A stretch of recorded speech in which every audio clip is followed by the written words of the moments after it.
Exercise 6.5 का 8th question में हम पहुंच गए हैं। ये इस एक्सरसाइज का लास्ट क्वेश्चन भी है। इसको देखते हैं। ये दिया हुआ है, the diagonals of a rhombus measure 16 centimetre and 30 centimetre, find its parameter. एक रोम्बस का जो डायगोनल होता है उस डायगोनल का मेजरमेंट दिया है। दो डायगोनल का, पहला डायगोनल है 16 सेंटीमीटर का और दूसरा डायगोनल है 30 सेंटीमीटर का। और हमको उस रोम्बस का जो है उसका पैरामीटर फाइंड आउट करना है। तो कैसे करेंगे, रोम्बस क्या होता है और उसका पैरामीटर कैसे कैलकुलेट करेंगे, चलिए इसको देखते हैं थोड़ा सा वाइट बोर्ड में। सबसे पहले ये देखते हैं कि रोम्बस होता क्या है। आपको पता है जो चार साइड वाले जितने भी शेप्स होते हैं उनको क्वाड्रिलेटरल कहा जाता है, इसलिए क्योंकि उनके चार साइड्स होते हैं। क्वाड मतलब चार, लेटरल मतलब उसके साइड्स। तो क्वाड्रिलेटरल, ठीक है, एक क्वाड्रिलेटरल जिसके साइड्स जो हैं वो इक्वल हो और इस तरह का एक शेप हो, ठीक है। ये सपोज ये एक शेप है, ठीक है। तो इसके जो चारों साइड्स हैं ये चारों साइड्स इक्वल होंगे और ये जो बीच के हैं इस तरीके से, इसको आप बोल सकते हो कि ये एक डायगोनल है। ये दो डायगोनल हो गए इस रोम्बस के। इस तरह का शेप होता है रोम्बस का और इसके चारों साइड्स इक्वल होते हैं। बस इसमें ये है कि ये इसमें से एक जो डायगोनल होगा उसका लेंथ दूसरे डायगोनल से ज़्यादा होगा और ये दोनों डायगोनल एक दूसरे के ऊपर परपेंडिकुलर होंगे। ये 1 2 3 4 साइड, चारों साइड्स इक्वल होंगे, ठीक है। तो सपोज इसको नाम दे देते हैं हम A, B, C और ये D। तो क्वेश्चन में जिस हिसाब से हमको बोला है उसका एक डायगोनल है 16 सेंटीमीटर का। तो सपोज़ हम ये वाला डायगोनल जो है AC, इसको लंबा समझ लेते हैं, ये लंबा है, ठीक है। तो इसको ले लेते हैं 16 सेंटीमीटर का। और जो दूसरा डायगोनल दिया हुआ है वो है 30 सेंटीमीटर का। तो ये 30, एक काम करते हैं, इसको 30 लेते हैं, इसको 16 ले लेते हैं। जो BD है, BD को ले लेते हैं 16 सेंटीमीटर और AC को ले लेते हैं 30 सेंटीमीटर। अब आप देखिए इस रोम्बस में ABCD ये एक रोम्बस है और यहाँ पर इसके जो दोनों डायगोनल्स हैं एक जगह एक दूसरे को इंटरसेक्ट कर रहे हैं या बाइसेक्ट कर रहे हैं। इसको बोल सकते हैं O इसका नाम दे देते हैं। तो यहाँ पर आप देखो कि ये दोनों एक दूसरे के ऊपर परपेंडिकुलर है। तो O जो है सब तरफ से 90 डिग्री का मेजरमेंट बना रहा है, ठीक है। ये भी 90 डिग्री, ये भी 90 डिग्री, ये भी 90 डिग्री और ये चौथा वाला भी 90 डिग्री का है। तो अब यहाँ पर पहले एक काम करते हैं, हम लिखेंगे इन रोम्बस ABCD। ये एक रोम्बस है ABCD। इसमें जो है ACBD जो है इसका डायगोनल है। AC and BD are diagonals. अब आप देखो AC और BD अगर डायगोनल है, दोनों एक दूसरे के ऊपर परपेंडिकुलर हैं। आप लिख सकते हो since AC perpendicular to BD। ये जो साइन है ये परपेंडिकुलर का साइन है। इस साइन से ये साइन आपको बताता है कि दो लाइन आपस में एक दूसरे के ऊपर परपेंडिकुलर है, यानी कि इस सेंटर पॉइंट पे ये लोग 90 डिग्री का मेजरमेंट बना रहे हैं। अब देखते हैं अगर ये दोनों एक दूसरे के ऊपर परपेंडिकुलर हैं, ठीक है, तो AO जो है OC का आधा होगा और OB जो है AO जो है AC का आधा होगा और OB जो है BD का आधा होगा। यहाँ लिख सकते हैं therefore AO is equals to AC divided by 2। लिख सकते हैं AC का आधा है AO। सिमिलरली आप लिख सकते हो BO जो है, ये है BO इज इक्वल्स टू, इसका आधा होगा BD का, BD डिवाइडेड बाई 2। अच्छा, यहाँ इस कैलकुलेशन कर लेते हैं एक। AC का हमको मेजरमेंट पता है, AC जो है वो 16 सेंटीमीटर का है, ठीक है।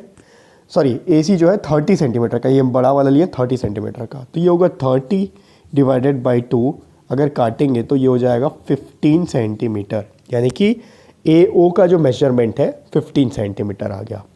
अब BO को देखते हैं। BD का मेजरमेंट हम लिए 16 सेंटीमीटर, जो कि टेक्स्ट बुक में क्वेश्चन में दिया हुआ है। तो BD होगा 16 divided by 2 is equals to, काटेंगे तो ये होगा 8 सेंटीमीटर का, ठीक है।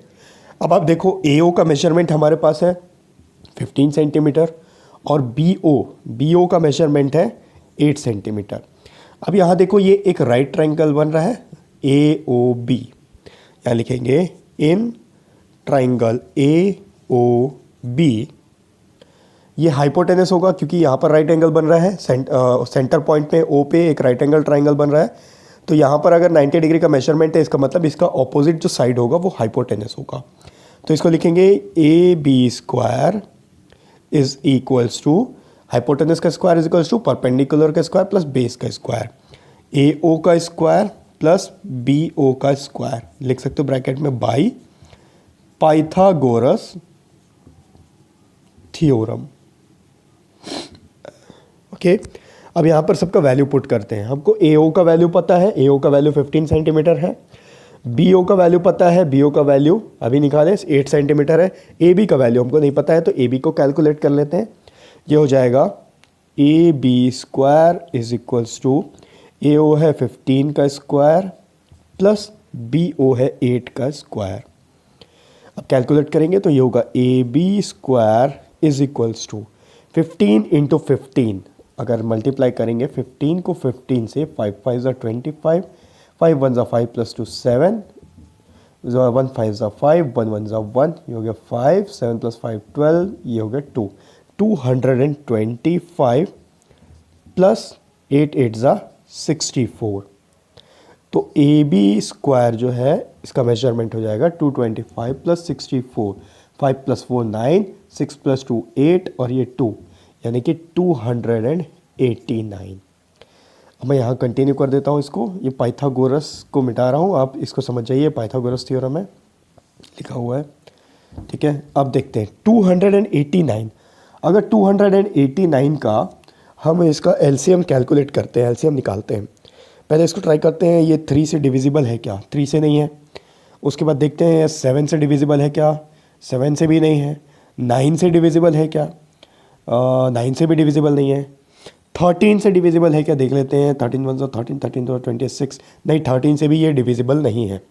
ये जाएगा 17 से 17 टाइम्स में, आप अगर मल्टीप्लाई करोगे 7 7 ज़ा 49, 7 1 ज़ा 7 प्लस 4, ये हो गया 7 प्लस 4 11, 1 7 ज़ा 7, 1 1 ज़ा 1, ये हो गया 9 8 और 2, यानी कि 17 के टेबल में 17 टाइम्स में 289 आता है, 17 से फिर 17 वन टाइम में डिवाइड हो गया।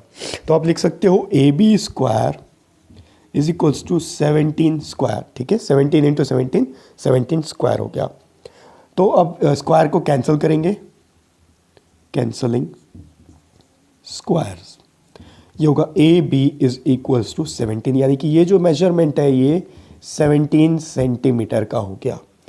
अब हमको एक चीज़ पता है कि रोम्बस के चारों साइड्स इक्वल होते हैं, ठीक है, तो हमको अगर पेरीमीटर फाइंड करना, अच्छा जिसको पता नहीं है कि पेरीमीटर क्या होता है, क्योंकि पिछले क्वेश्चन में बताया था आपको कि जो हमने फाइंड किया था पेरीमीटर ऑफ ए रेक्टेंगल, ठीक है, उसको मैंने फॉर्मूला बता दिया था आपको डायरेक्ट कि पेरीमीटर ऑफ ए रेक्टेंगल का फॉर्मूला होता है 2 इंटू एल प्लस बी। तो मैं ये आपको बताना भूल गया था, एक्चुअली पेरीमीटर होता क्या है।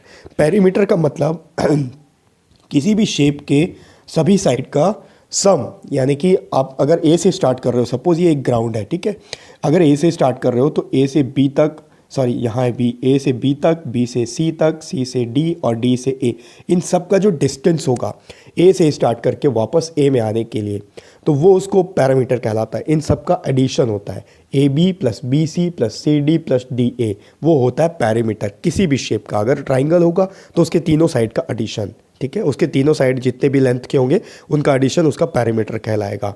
उसी तरीके से अगर ये रेक्टेंगल होता तो रेक्टेंगल के चारों साइड का एडिशन, यानी कि जैसे कि हम उसको फॉर्मूला में कन्वर्ट करके कल किए थे 2 इंटू एल प्लस बी। अब ये रोम्बस है तो रोम्बस का पैरामीटर क्या होगा, A B plus B C plus C D plus D A.